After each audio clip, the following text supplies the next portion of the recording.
You know, a president can respond to missiles that are coming from Russia or China. He knows the point of origin. The Chinese know, the Russians know that the president knows where the attack is coming from and that a counterattack is going to happen within a matter of minutes. That's what created mutual assured destruction, the balance of terror. That doesn't work with cyber. I mean, that doesn't work. Mutual assured destruction is not a disincentive for others. Exactly. Quite the contrary.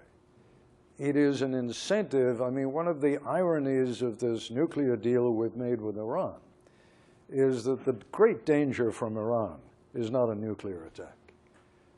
I mean, the Iranians would be absolutely insane to engage the United States in a nuclear war. They would lose that in a matter of hours.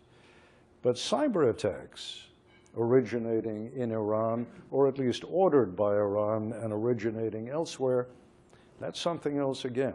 So here's the curious situation. The ones who have the greatest capability, the Chinese and the Russians, least likely to do it because we have so many interlocking relations with them. Not so much with Iran.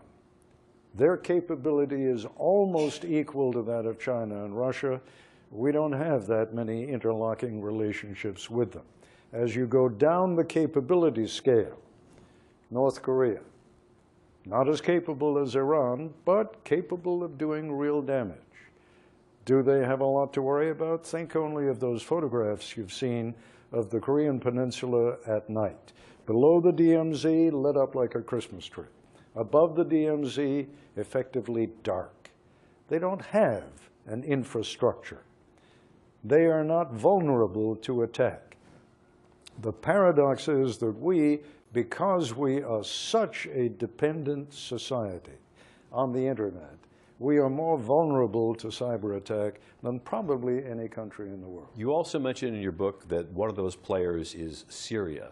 Yes. And you go so far as to suggest that American foreign policy may have very well been impacted by our knowledge of the Syrian capabilities. At the time that the president was considering the possibility of an attack on Syria, you remember when it was determined that they had chemical weapons, and the president had warned this was a red line they must not cross. They crossed it.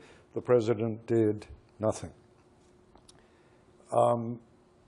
George Cotter, again the former chief scientist of the NSA, told me that at that time there were Syrian cyber attacks launched against banks in New York.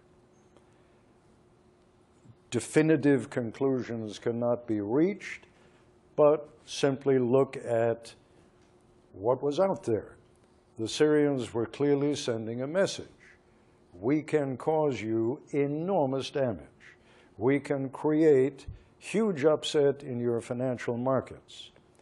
Better not launch those attacks against Syria. Was that the reason that we didn't? I don't know. But those, at least, are the facts that existed